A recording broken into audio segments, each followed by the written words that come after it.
guys, j'espère que vous allez bien. Bienvenue à toutes et à tous dans Focus, le podcast d'amélioration mentale et physique.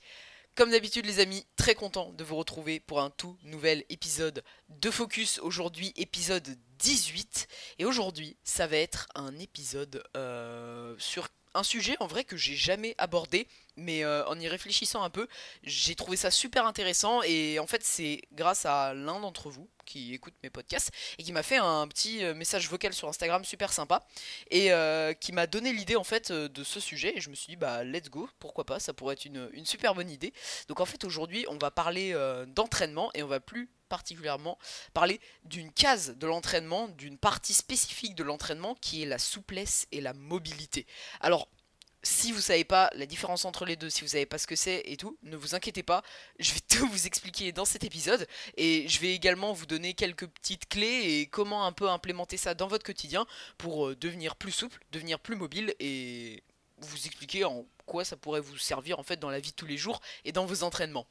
Juste avant qu'on aborde le sujet, comme d'habitude, on va se lire une petite review sur Apple Podcast. J'ai encore eu une nouvelle review.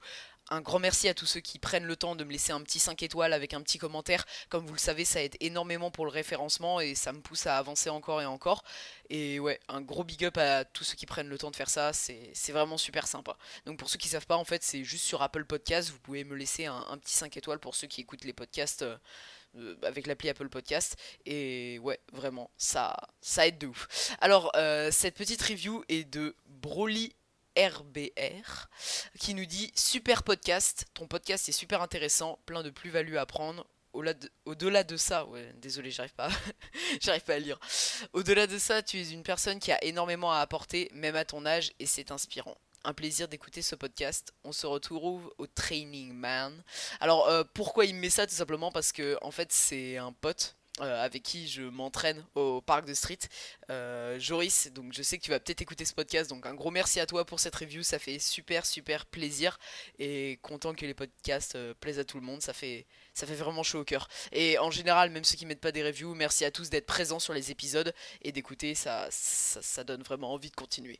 Bref, une fois qu'on a terminé cette petite review, bah c'est le cas en fait, on va directement attaquer le vif du sujet, à savoir la mobilité et la souplesse. Alors déjà, je trouve ça peut-être intéressant qu'on commence par différencier les deux. Qu'est-ce que la mobilité? Qu'est-ce que la souplesse? Et c'est quoi la différence entre les deux en fait? Et ensuite, on va voir un petit peu les bénéfices au niveau à la fois du mouvement, des gains d'amplitude dans l'entraînement, à quoi concrètement ça va pouvoir vous servir, et également les bénéfices santé dans la vie de tous les jours, etc.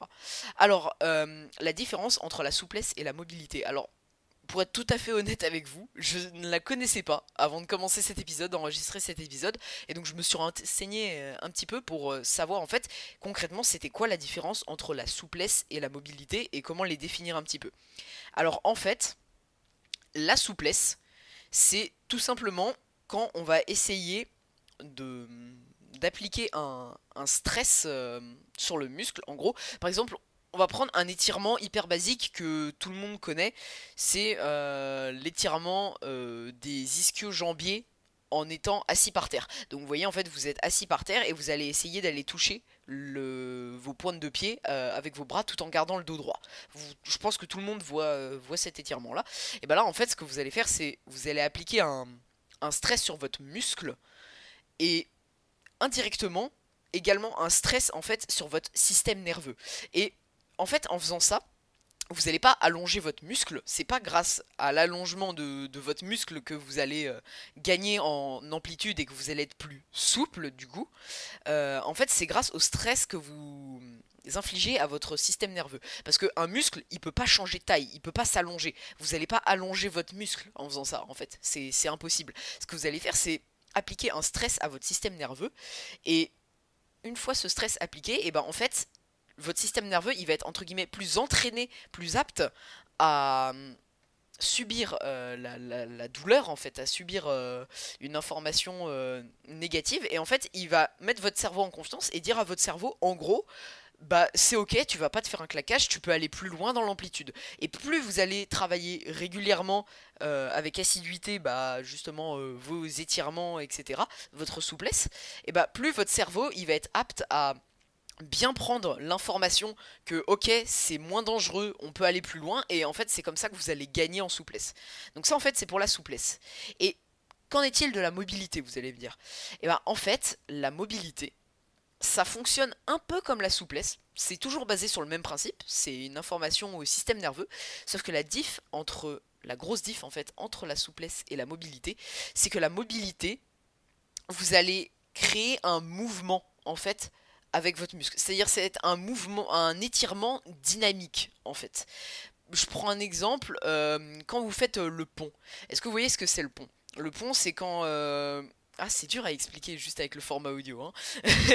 En gros le pont c'est par exemple pour étirer vos lombaires. En fait c'est quand vous vous mettez à l'envers et vous poussez avec vos bras et vos mains contre le sol et vous formez en fait un pont à l'envers. Alors c'est quelque chose de très compliqué, il faut avoir une super bonne souplesse au niveau des lombaires et pas que, en fait c'est toute une chaîne. Mais vous voyez quand vous faites le pont, ça c'est un étirement dynamique. En fait ça va être un exercice de mobilité. Et on va dire, imaginez vous faites des répétitions de pont, c'est-à-dire vous poussez, vous mettez en position, vous redescendez, vous repoussez, tout ça. Ça va vraiment être de la mobilité parce que vous allez faire des répétitions, vous allez créer du mouvement. Et en fait, ça fonctionne exactement pareil. Vous infligez une contrainte à votre système nerveux qui va forcément s'adapter. Sauf que vu que c'est du mouvement et que c'est pas quelque chose de statique comme la souplesse, et ben en fait ça va être différent. Voilà, tout simplement. Donc ça, c'est la différence entre la souplesse et la mobilité. Maintenant qu'on a bien différencié les deux, on va pouvoir voir un peu les bénéfices. Alors, pour les deux, en fait, pour que ce soit la souplesse ou la mobilité, ça va avoir des bénéfices d'amplitude. Vous allez gagner en amplitude, c'est-à-dire vous allez être plus apte, plus facilement et dans n'importe quelle condition à gagner en amplitude sur un mouvement précis. Par exemple, si on reprend le premier exemple de mouvement dont je vous ai cité, qui était l'étirement, donc où on essaie d'aller toucher ses pointes de pied, vous allez travailler votre souplesse de hanche, mais également un étirement des ischio-jambiers. Et plus vous allez faire cet étirement, et plus à chaque séance vous allez essayer d'aller un petit peu plus loin, d'aller chercher un petit peu plus loin, jusqu'à toucher vos pieds et jusqu'à aller peut-être encore après, justement, et bah plus ça va être facile déjà de reproduire ce mouvement, mais plus vous allez gagner en amplitude, justement, comme on l'a dit précédemment, grâce à un stress provoqué au système nerveux. Et à quoi ça va vous servir en fait de gagner en amplitude, vous allez me demander? Et bah on va commencer par parler des bénéfices au niveau de l'entraînement. Et bah déjà pour un mouvement spécifique, ça peut être extrêmement intéressant de gagner en amplitude. En street workout, on va énormément retrouver ça. Je prends l'exemple, par exemple, de la presse à bras tendus. Qu'est-ce que c'est une presse à bras tendus? C'est tout simplement quand, en gardant les bras tendus, vous allez toucher le sol avec vos mains et vous allez un peu lean sur vos poignets, c'est-à-dire vous avancez en fait sur vos poignets et après vos jambes, tout en les gardant tendues, elles vont monter et vous allez vous mettre en position d'équilibre en fait. Et bah vous voyez typiquement pour faire des presses à bras tendus, il faut une super bonne souplesse au niveau des ischio-jambiers. C'est indéniable. Parce que déjà, vous devez être en capacité de juste pouvoir toucher le sol avec vos mains et être à l'aise dans cette position. Donc vous voyez, par exemple, pour ce mouvement-là, c'est extrêmement utile. Si on prend juste un autre exemple de mouvement, par exemple, travailler son grand écart facial, ça peut être super intéressant pour des mouvements spécifiques en gymnastique. Je prends un exemple tout bête. Mais pour des enchaînements, ou même, vous voyez, par exemple, quand vous faites le straddle, la progression straddle en street workout, et bah, vous potentiellement vous allez avoir une plus belle forme sur votre straddle si vous êtes habitué à travailler un petit peu votre souplesse au niveau de cet écartement là en fait. Souplesse ou mobilité d'ailleurs. Hein. Quand je dis souplesse, ça regroupe également la mobilité, même si c'est différent, je vais dire que souplesse, mais voilà, vous avez compris. Mais en gros, oui, clairement, ça peut également améliorer votre forme pour certains exercices. Et si on prend l'exemple des dips, par exemple, les dips lestés, si vous travaillez un petit peu votre mobilité d'épaule, par exemple, un exercice tout bête, ça peut être de vous mettre en position de dips et de descendre le plus bas que vous pouvez et juste laisser en position d'étirement comme ça. Et bah vous voyez, ça va vous habituer à aller aussi bas dans cette amplitude, et potentiellement si vous ratez une rep lourde en dips et que bah, d'un seul coup vous descendez comme ça, et bah ça va peut-être aussi vous protéger d'éventuelles blessures. Ça on va y revenir un petit peu après dans les bénéfices santé dans la vie de tous les jours, mais vu que là on parle de l'entraînement, ça c'est un exemple également. Ça peut vous éviter en faisant un faux mouvement durant votre entraînement ou en ratant une rep ou un truc comme ça, de pas vous blesser parce que votre corps il est justement habitué à descendre aussi bas dans cette amplitude en fait. Donc ça peut également avoir des bénéfices au niveau de la sécurité et de l'amplitude en fait dans vos entraînements. Donc voilà, 2 points au niveau de l'entraînement. On a tout d'abord des facilités pour des mouvements ou juste une amélioration de la forme, et de l'autre côté on a une prévention des blessures en cas de fail ou de petit accident ou de trucs comme ça, de mouvements brusques quoi. Maintenant on va parler un petit peu plus des bénéfices santé. En quoi dans la vie de tous les jours, travailler votre souplesse ou votre mobilité, ça peut vraiment vous aider. Moi personnellement, j'ai vu des bénéfices de ouf au niveau de la posture. Je vais vous expliquer. Tous les matins, on va y revenir après sur comment organiser des petites séances de souplesse rapidement et les incorporer dans votre quotidien. Mais moi, tous les matins, du coup, je fais une petite séance de souplesse. Et dans cette séance de souplesse, j'intègre un exercice qui est le sphinx. En gros, le sphinx, c'est vous êtes comment dire, allongé à plat ventre par terre, et en fait avec vos mains vous allez pousser et ça va étirer vos lombaires.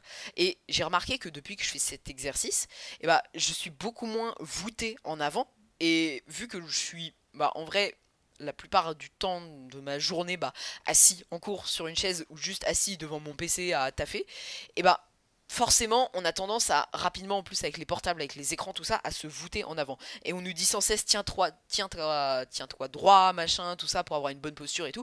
Et c'est vrai, hein, vous allez moins vous voûter en avant, et au niveau de votre santé, de votre colonne, en fait, et bah, vous tenir droit, ça peut que vous aider, hein, clairement, hein.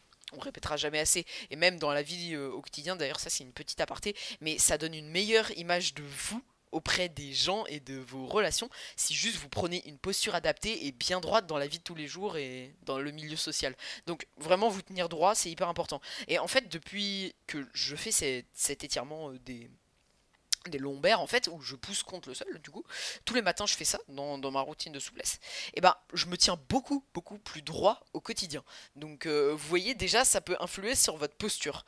Mais également, si on reprend l'exemple de l'entraînement de ce qu'on a dit avant, et ben si un jour vous tombez dans une mauvaise position ou quelque chose comme ça, et ben si vous essayez globalement de faire une souplesse et une mobilité un peu générale de votre corps, c'est-à-dire que ce soit le bas du corps ou le haut du corps, et ben vous allez potentiellement moins vous blesser avec cette chute, ou du moins pas faire en fait un faux mouvement. Et même dans la vie de tous les jours, vous savez, des fois ça arrive de faire un faux mouvement en vrai, et grâce à ça, vous allez justement moins faire de faux mouvements. Et du coup, pour vous, ça va être vraiment bénéfique et vous allez moins prendre de risques en fait dans la vie de tous les jours.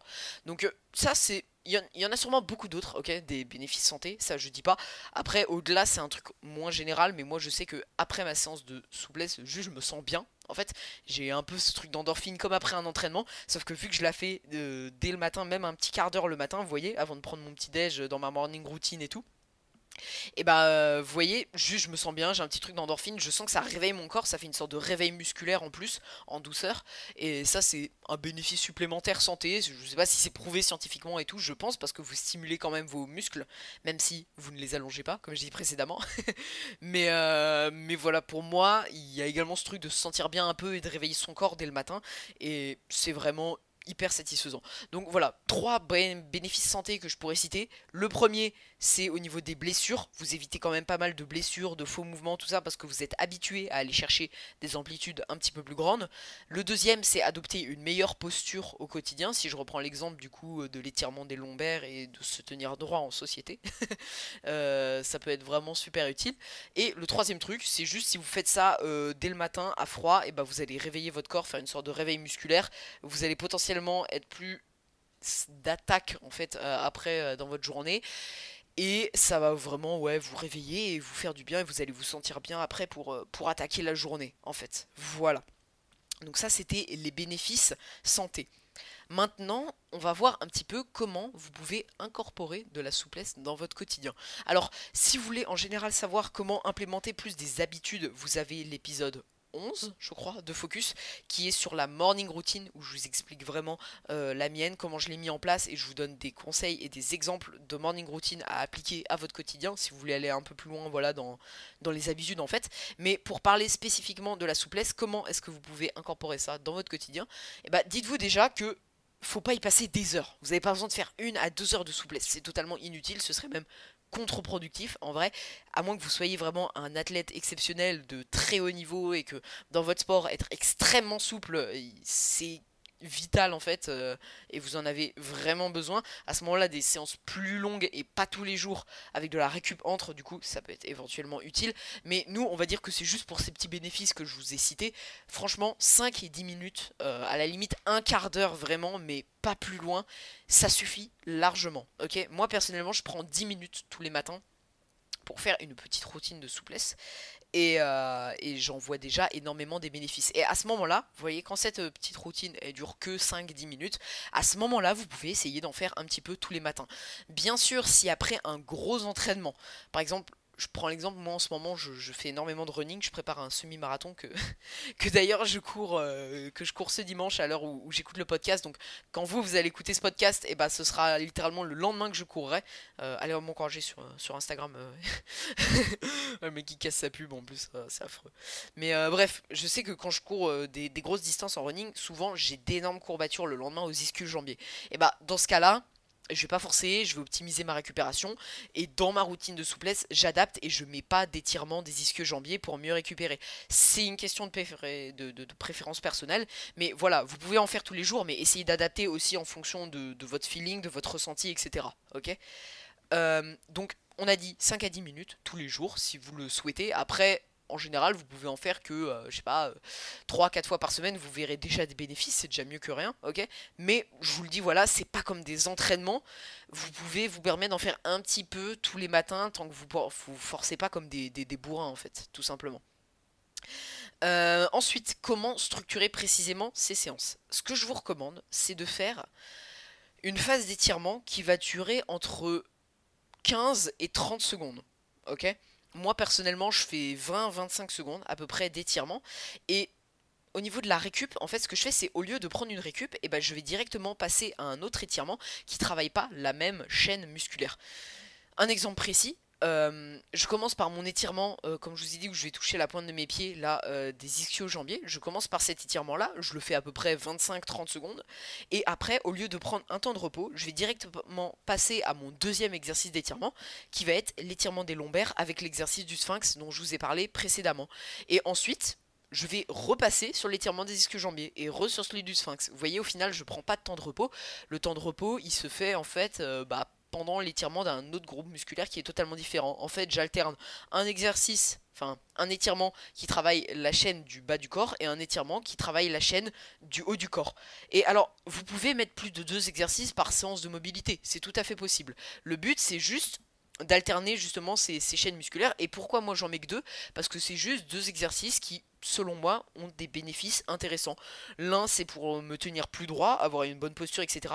Le deuxième, c'est pour tout ce qui est la mobilité de la hanche, parce que j'ai une très mauvaise mobilité de la hanche, clairement. Et d'ailleurs, je vous avais demandé sur Instagram si vous n'aviez pas des exercices à conseiller, et beaucoup d'entre vous m'ont donné cet exercice, et je commence déjà à avoir des bienfaits au bout de quelques jours. Donc un gros merci à tous ceux qui m'ont conseillé sur Instagram et qui écoutent ce podcast.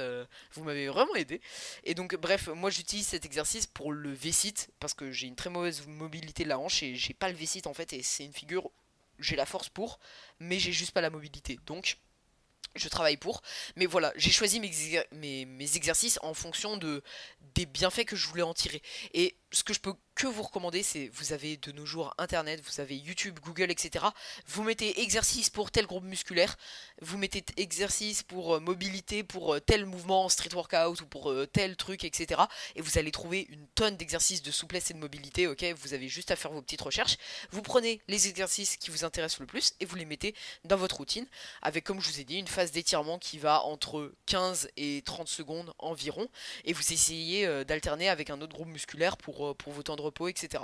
Et donc voilà, au final, ça vous concocte des séances qui sont entre 5 et 15 minutes et je vous conseille de faire ça le matin parce que comme je vous l'ai dit précédemment, ça va vraiment vous faire une sorte de réveil musculaire et c'est très agréable en fait et vous allez vraiment en voir les bénéfices, ça je vous le garantis et c'est même très très rapide hein, comparé à je prends par exemple le gain de masse musculaire ou le gain de poids sur un lift en particulier. Là vous allez voir c'est extrêmement rapide le gain en souplesse et c'est pour ça que c'est très très kiffant aussi la souplesse, c'est que vous voyez très rapidement l'évolution. Mais par contre, ça je vous avertis aussi, dès que vous arrêtez de la taffer, vous allez aussi perdre extrêmement rapidement. Alors certes, ça revient vite du coup, mais vous allez perdre très rapidement. Donc, taffez-la régulièrement, c'est pour ça que je vous dis une petite séance de 5 à 10 minutes tous les matins, sans trop forcer, hein. Vous pouvez y aller chill et tout, mais voilà, où vous faites votre petite mobilité, votre petite souplesse dès le matin.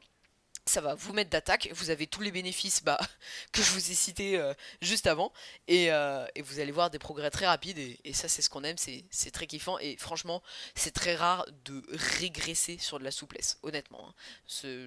Moi je me suis jamais vu régresser sur de la souplesse, à la limite stagner, mais jamais régresser, et stagner c'était vraiment très court, donc je vous garantis que franchement vous allez voir des progrès très rapides, et ça va vous déterrer à continuer encore et encore. Voilà, ah, j'ai beaucoup parlé, mais je pense que j'ai dit tout ce que j'avais à dire. Comme d'habitude, si vous avez des questions en plus hein, sur les sujets, n'hésitez pas, vous pouvez me retrouver sur Instagram et me faire un petit DM ou un petit message vocal et je vous conseillerai et je vous aiderai avec grand plaisir là-dessus. Donc mon Instagram, vous l'avez dans la description de tous les épisodes de podcast et directement la description du podcast. Un gros merci à tous ceux qui ont écouté, merci d'être restés jusqu'au bout, ça fait super plaisir.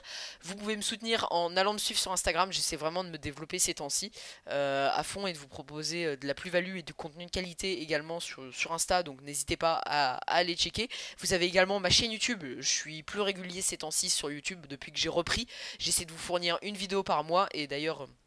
Pour vraiment les vrais fans de vrais fans, il y a une vidéo qui sort courant la semaine prochaine qui va être vraiment très sympathique, gros montage de qualité et tout. Je sais que j'ai un petit peu traîné pour la vidéo du mois, mais elle sort quand même pendant le mois d'octobre, donc voilà, me reprochez rien. Et j'espère qu'elle vous plaira vraiment. Donc YouTube également si vous voulez soutenir le travail. Si vous voulez soutenir en général le podcast, en parler, bouche à oreille, ça marche super bien. Mettre une story Instagram, je vous repartagerai avec grand plaisir. Ça aide également de ouf pour la propagande. Et laisser une petite review que je lirai avec grand plaisir en début d'épisode. Et merci d'être resté jusqu'au bout. Sur ce, on se dit à samedi prochain pour un nouvel épisode toujours en forme. Et ce sera avec un invité. Et j'ai très très hâte de vous montrer ça. Parce que ça va parler business et entrepreneuriat, vous me l'avez beaucoup demandé. Sur ce, à la semaine prochaine pour l'interview. C'était Noah. Ciao tout le monde.